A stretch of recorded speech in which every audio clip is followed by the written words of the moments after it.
especially nowadays, 2023, that is not the thing that you want to just do at all, but specifically randomly in that way of just going to a store. Right. You know what I'm saying? So I told them straight up, you know, if you don't got a cousin or, you know what I'm saying? Like, I try to keep it real with you. I try not to tell young people, like, don't smoke at all, because I know that's not a realistic thing for them. Right, you know what I'm right, saying? I know right. when you're 14, 15, 16 years old, you're going to try things because that's just the nature of an adolescent. Mm-hmm. So I try to at least guide them in that way. Like, if you're going to do this, do it like this. Try to go with someone that you know, that you trust. Mm-hmm. You know what I'm saying? Because you can't just be out here, you know right. what I mean? You lose your life, you know what I mean, Yeah. quickly. And you end up, you know, in a bad situation. So I stress to a lot of young artists, especially artists, because that's another thing that's in the music industry.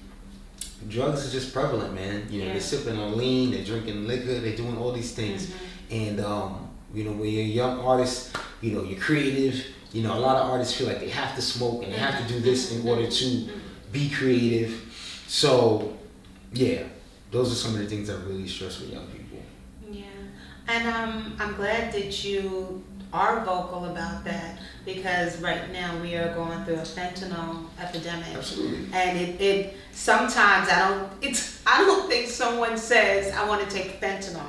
I think what I do think is that kids are saying, oh, you know, here's a pill, we all having a good time. Here's, like you said, a blunt. You don't know what you're smoking, you don't know what you're taking, you don't know what you're drinking, because sometimes they can lace your alcohol with that. Sometimes you're just trying to be in a mix. You might not even really smoke or really drink. It's just that one time. That's it. It only takes one time. That's it. You know, and so that is something we have to stay. You know, it's like a broken message, but it's a message that has to be told. No, absolutely. And sometimes when you're saying it, it sounds like, oh, you old. No. No. It is what it is.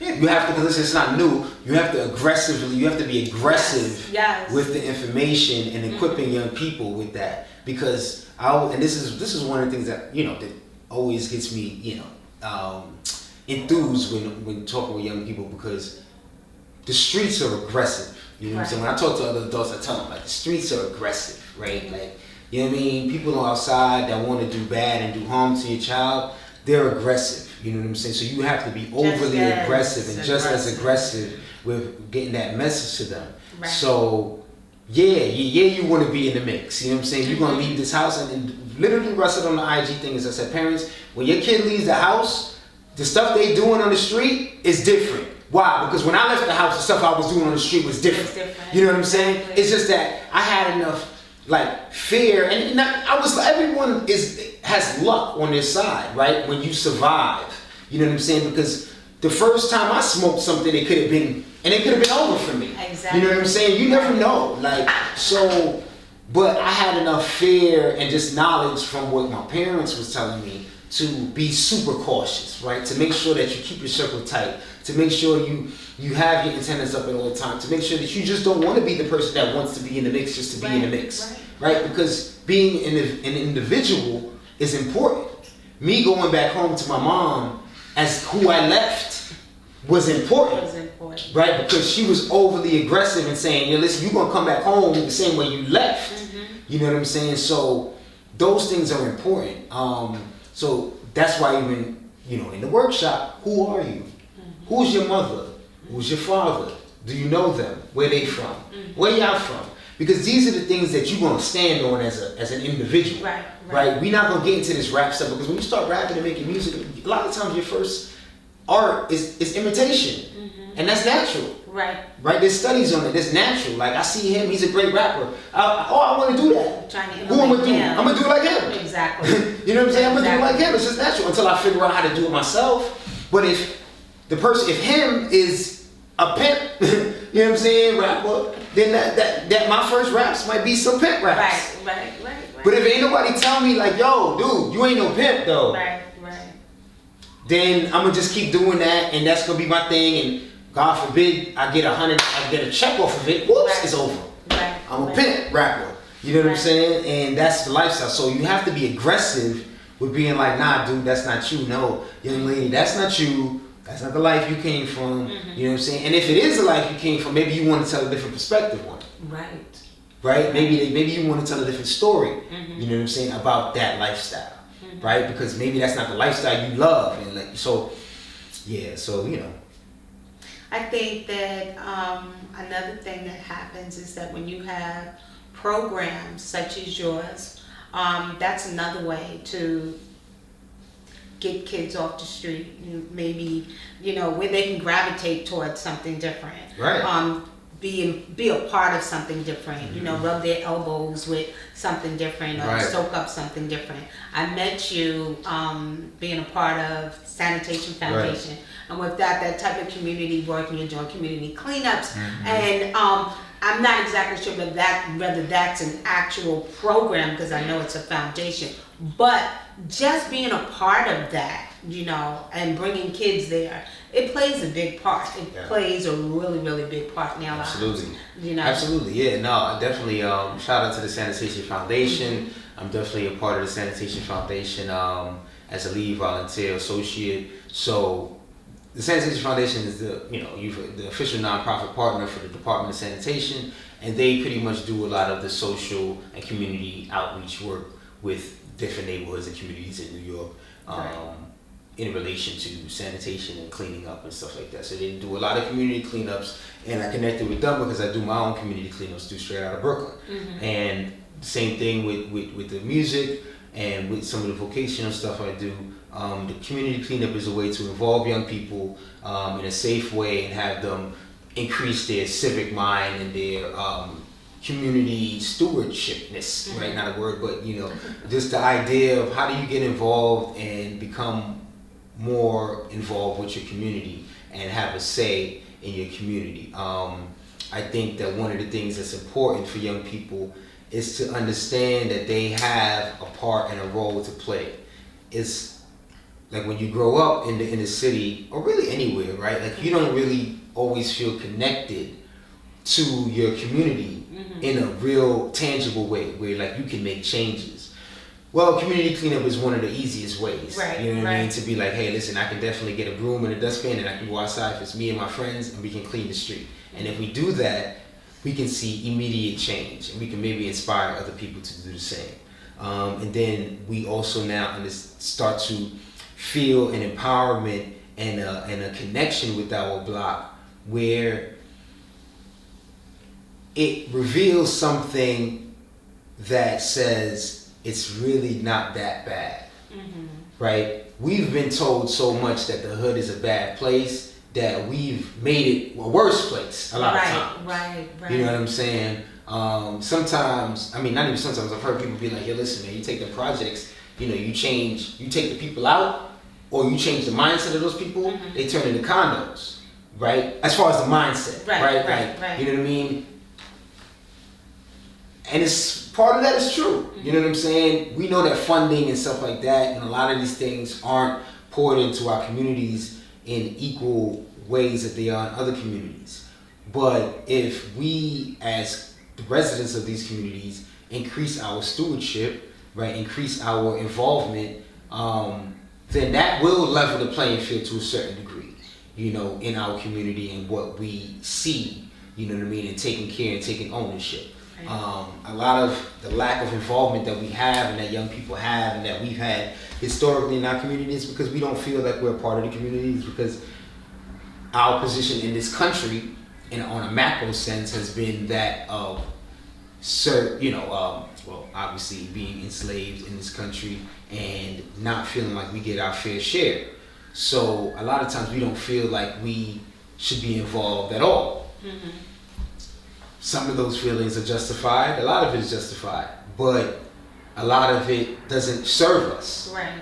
You know what I mean? So, it's like, if you get locked up and you get put in a jail cell, it doesn't serve you to mess up the jail cell. Right. Even if you're locked up. There's a couple of different things that are a little different, though. I think if people knew the history of a projects were not necessarily designed for just to be populated by Black people.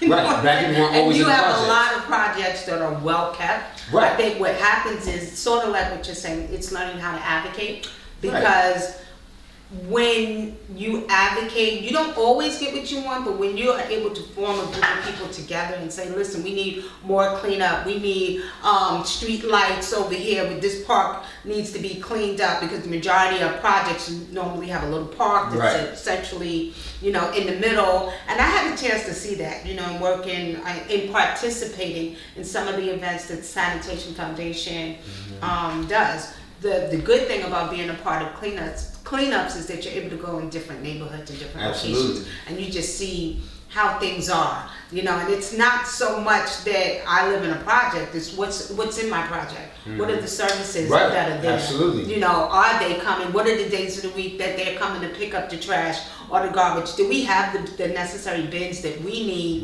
to store the garbage in?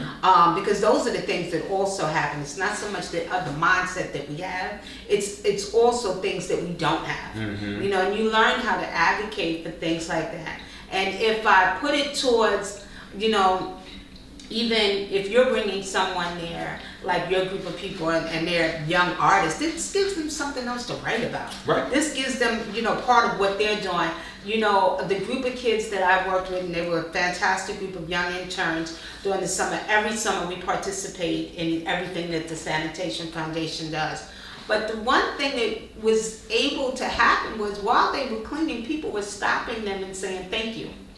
Thank you. And that's such a rewarding feeling, when someone will stop you because you feel like, I don't even care. But, people would stop and say, hey, thank you so much. And that means a lot.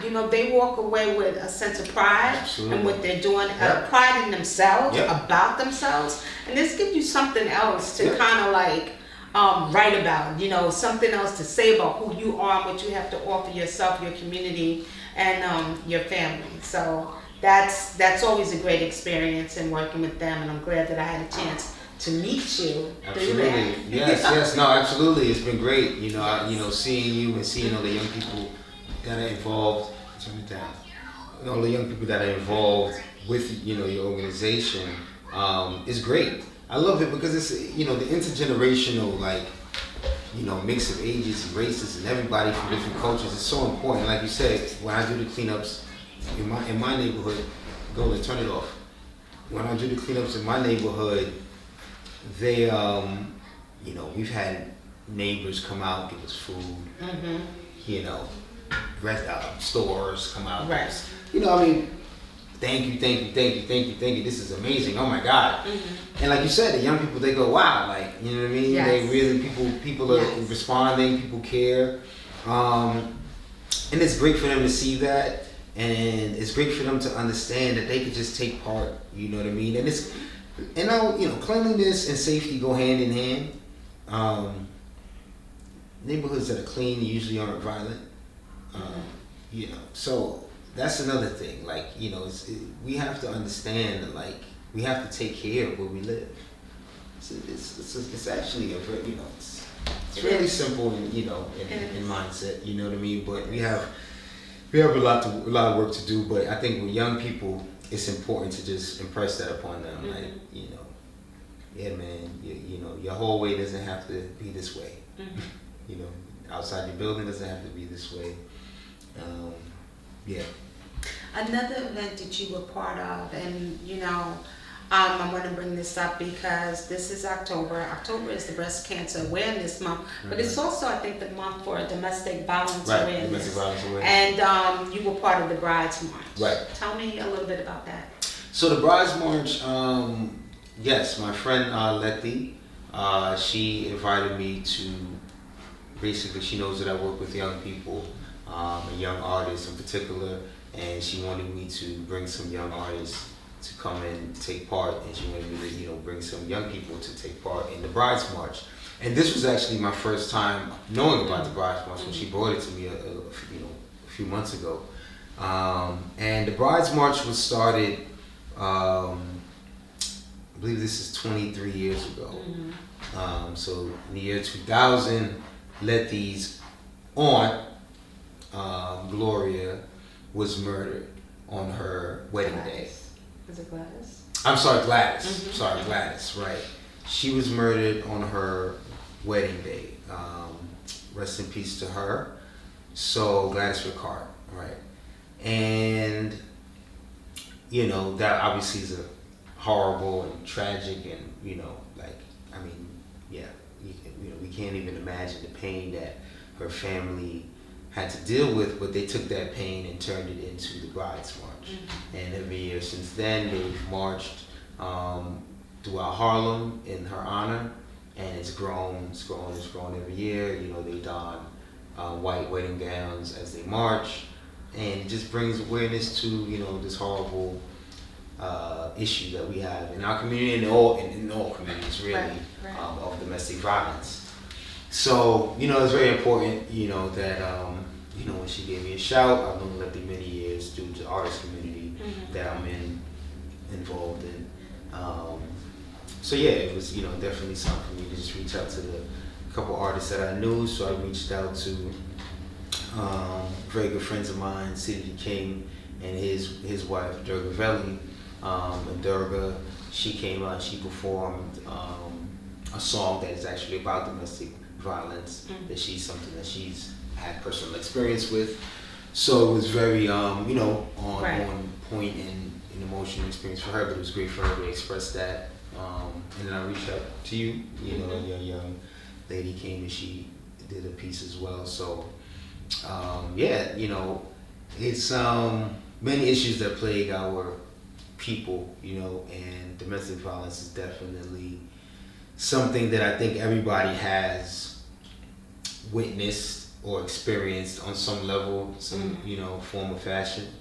And I would just say, I mean, I guess as a man, I mean, I don't know the statistics, but I guess I'm pretty sure, like, domestic violence, you know, is mostly, the cases are mostly from male to female, right?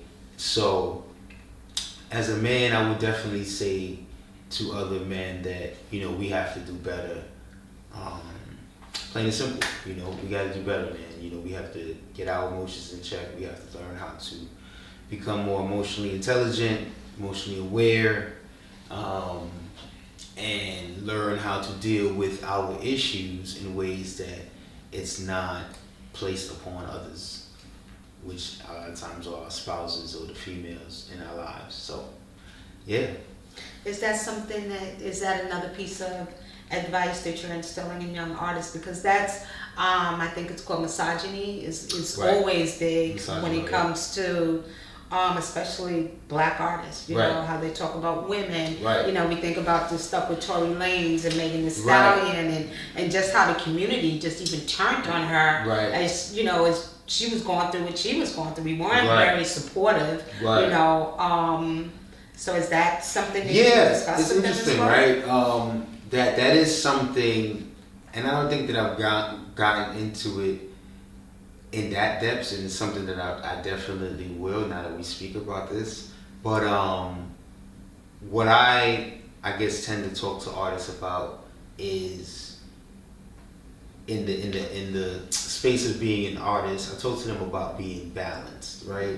So a lot of times when, especially if it's like a male artist, and you talk about misogyny and stuff like that, I always give them the freedom to speak how they want to speak. But I also let them know that, you know, that when you speak in these ways, you know, if you do say these certain words, that you are alienating a lot of people.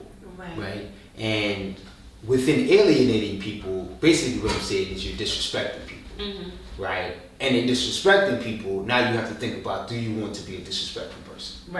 Right? So I try to kind of like break it down to this point of like, yeah, you may be saying be this, or you may just be saying this casually, right? But it's not going to come off casually to certain people. Some people it may, whatever, you know. But you now have to think about how you want to project yourself as an artist. And I even go further into just, you know, blocking your blessings, right? Like if you create a song that has this sort of message, is that you, right? Is that you? And is that the type of message you want to put out? Is that song going to, can you perform that song in front of your mother? right? You know, I'm talking to like a 19-year-old, right? Like, you know what I'm saying? Your mom's gonna come to the show, bro. Like, can you comfortable saying that in front of your mother tonight? So now you need to start thinking, you know, about what you're gonna be saying. Words of power. You know, you're gonna be influencing people. So I try to kind of, I've in the past I've approached it from that angle. Yeah, just to get them to think once, twice, and 3 times, you know what I'm saying, about what they're going to be saying. What you're putting out there, yeah. Who's listening and who's following you. Because like you said, 9 times out of 10, when you first come out, you are either emulating, you're looking up to, you're sounding like someone that made a big impression on you. Right. So you're making a big impression on somebody else. Right.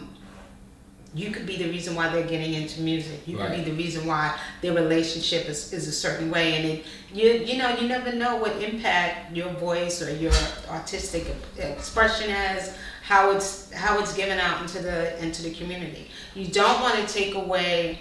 I think everybody, you want to be able to tell stories. You want to be able to express yourself in music. You know, but that's a cautionary tale when doing so.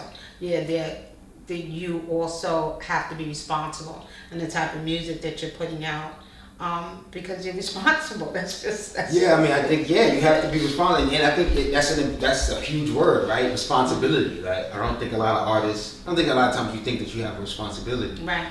But that's also goes back to like the workshop, like when I say who are you, right? Right. And what's important to you, because those are the things you're responsible for. Right. You know what I mean? You're responsible for like staying true to yourself.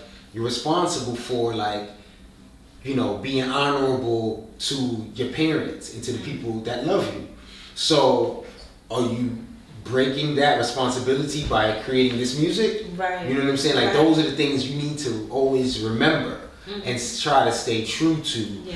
And if you could kind of hold on to that, you may stray, you may, you know what I'm saying, a little bit, but try to always keep that foundation there. And then you know, like, nah, this ain't gonna rock, because like I'm not gonna feel comfortable sharing this with these people. I'm not gonna feel comfortable with my mom seeing me on TV like this, or hearing me talk like this, or seeing me like this in this light. You know what I'm saying? So I kind of keep that in the back of my head, and that doesn't mean I'm not gonna be an adult and everything I do I'm gonna say like, oh, I don't want, because mommy, you know, I'm a grown man now, right? What happens when I'm a 25-year-old rapping over? Like, do I have to care about? No, you don't. You know what I'm saying? No, that's not. But still in all, you still gonna be like, you know, I'm representing something. You know what I'm saying? I still have to carry myself a certain way. I use sports a lot of times as an analogy for artists, because I think athletes, there's a certain discipline that comes with being an athlete, and a lot of times when you're an athlete, you know, you're responsible to more than yourself. Right. You know what I'm saying? You're responsible to your team. You're responsible to an organization. But what about the young guy what is his name? Who was he playing with? Minnesota? No. Memphis? Oh, Johari. Well, yeah. I mean, but great case in point, right? He's an athlete. And, you know, I mean, the joke is, right, he's trying to be a rapper. Right? Like, that's the joke. You know what I'm saying? Whether or not that's true or not, I'm not saying that's true, but that's kind of like the joke. Like, stop trying to be a rapper, bro. You're a basketball player. You're not a rapper. You're a basketball player. You're not. Yeah, but that's the thing. Like, with being an athlete, there's a level of discipline that comes with it. That you cannot think that you just, if that's what he's thinking, I'm not saying that's what he's thinking, but you can't just think that you are whatever else. No, you're an athlete. Right. You represent an organization. You represent a billion, trillion dollar organization. And you cannot act that way. Now, if you want to act that way, you cannot be an athlete, a professional athlete. Or the consequences of losing big deals. Right. Because therein lies, you know, that's something that'll make you rethink. Well, it should make you rethink, right? Because, you know, but that's the thing. You're responsible for multiple things other than just what you do, you know what I mean, at home in the mirror. You're responsible to other people, you know. So it's important. So I use the analogy of athletes a lot of times, and I say, oh man, you know, you see this athlete, it's discipline that gets them to the successful level. It's not just the talent. You know, there's a lot of great basketball players out there that just ain't gonna make it. That's right. They said that there's 400,000 kids that play basketball, and of that, only 400 really make it. I think it's something that's like about, that. what's that, 10% or 1%? So it's something like that. Yeah, I mean, You know, I do want to also mention on October 14th, we Community Bridges to Success Incorporated will be hosting our second community cleanup along with Michula Montefiore Community Center, nice. the Beacon program, and that would be at Gun Hill and Drummond Dumont Avenue in the Bronx, and that would be from 10 to 12 nice. On Saturday. Also, this is the month, like I said, for breast cancer awareness, and we will be collecting hats, scarves, and wigs, and caps and more. And this is for men and women who suffer hair loss while undergoing cancer treatment. And we will be collecting up until October 24th, excuse me. If you want more information about that, you can go to our website, communitybridgestosuccessincorporated.com. And before we go, I'd like for you to tell us where we can find your organization and what you have coming down the pipe. Yeah, so for now, we're working on our website, which will be Str8outtabklyn.com. So Str8outtabklyn is Str8outtabklyn.com. So that's coming right now, but you can find me on Instagram, same Str8outtabklyn, that's Str8outtabklyn, Str8outtabklyn on Instagram, or Str8outtabklyn Nova, which is my personal account on Instagram. And yeah, right now we're planning. We just finished a big event this past Saturday, the 30th, with PLG Arts. So one of the other things that I do, I'm on the board for Prosper Park Lefferts Guardian Arts Organization, which is an organization in Brooklyn in the PLG neighborhood, which I grew up in, that just supports the artists. They put on different events, and it's a great organization that gets funded by a friend of mine that I grew up with, the Assemblyman Brian Cunningham. So last week we just had our second annual PLG Arts Fest, and that's pretty much the last big event that we have for now. Up until the holiday season, we're planning a nice fundraiser event where we're going to launch our website and kind of give out a bunch of information on the workshop series that we'll be starting in 2024. So yeah, that's pretty right now. We're just gearing up for that, finishing up the website, doing a couple tweaks, and yeah, you can stay tuned. Definitely follow us on IG, and you'll be able to see. We got a new mic check series coming up. We have some new artists that we're going to be displaying. Shout out to Luciv. So next week we'll be dropping some content from some dope artists. Yeah, and that's pretty much it, man. We just, trying to stay active, working with some of the young talent. I'll give a shout out to my guy, McBean. Gotta give a shout out to McBean, who is one of the young artists that we've been working with. Super talented rapper, singer. It's amazing to see his growth in the last 6 to 8 months. It's phenomenal. So he performed last week. Definitely give a shout out to Yanni Rose, who I've been working with for about 1.5 years, and she's super talented as well. Shout out to KLX, who I was just talking with in Brooklyn. He's a young man that lives on my block. Yeah, all the dope artists out there. Shout out my guy Dizzle Raw.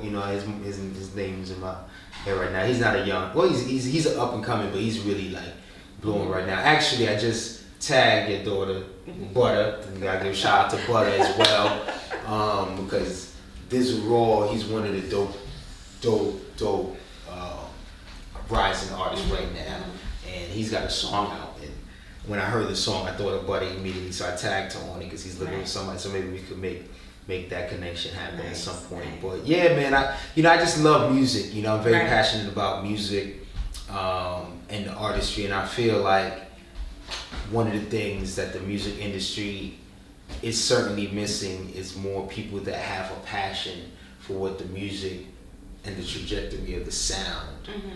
I feel like, I just feel like there need to be a lot more adults in the room. And I think so. Yeah. I think we can go back to more story writing. Absolutely. We're missing the essence of a story. Yeah. I think sound has gotten to be a little repetitive. Yeah. And it's not original. Yeah. My generation is a generation of hip hop, so I know I have a good ear. Right. rhymes. Right. No, absolutely. So, and those are the things that we're missing. We're missing the story. Yeah, the story. You I mean, know, one of the things and, we work yeah. on in the workshop is, story writing, songwriting. We go through songwriting lessons. Is like writing linear thoughts. Yeah. Right? Like, I give them topics and they have to write on and stay to that topic. You know what I mean? Like a linear thought. Like, yo, you started here and you ended here. Right. There was a start, there was a middle, and there was an end. And a lot of those things are missing. And those are the things that create longevity. Right. Within music and song crafting and stuff like that. We have a lot of songs that are dope. And one thing I always tell young artists too, I show them the proof. You know what I mean? Like, there's a lot of artists that pop and that are popping, whatever. But when you start talking about 5 years and 10 year career, right? You show them the proof that these are the artists that have been popping strong for like 5-10 years. Right. Yeah. Those I don't even have to like the music, but I'd be like, yeah, these are the artists that are writing songs that are like, you know what I mean? It's a formula that they have. They're not just A-A-O-O. Right. They have a song that's about something that their audience is gravitating to, that they're that they're providing for them. It's it's not a fly-by-night thing. So it's very important to work on your craftsmanship, on your songwriting, on your vocabulary, on in reading, and just like expanding your knowledge and all of those things. Your experience in life. Absolutely. Before we go, we've had a very patient participant here. And I just want to bring her on. Oh, okay. Hello, Miss Golden. Miss You want to come and say goodbye and have a seat with us? Because you've been extremely patient. Come sit right here. Come on. Come on now. It's your turn. It's your turn. It's your turn. Come on. I'm going to count to 5. It's not pointless. 1, 2, 3. Come on, kiddo. Come on. You don't want to say goodbye? Would you like to say goodbye to everybody? Come on. You've been extremely patient, so we just want to bring you out, and I want to say thank you to you. Thank you. All right. Everybody, this is my best distraction in the world. Okay? She doesn't want to show herself now, but you probably heard her in the back. So we just want to say thank you to Golden. Okay? All right, kiddo. All right? Go. And thank you. All right. To you. Thank you for Absolutely. And shout out to you, Leslie, working with all the youth. Community bridges to success. We're going to keep bridging, making more bridges to success. That's what we're going to keep doing. Right? We got a bridge right now from Brooklyn to the Bronx. Right? And we're just going to continue to build more bridges. You know what I mean? I love it. We're going to work with all the dope artists. We're going to make it happen. See you next week. Peace.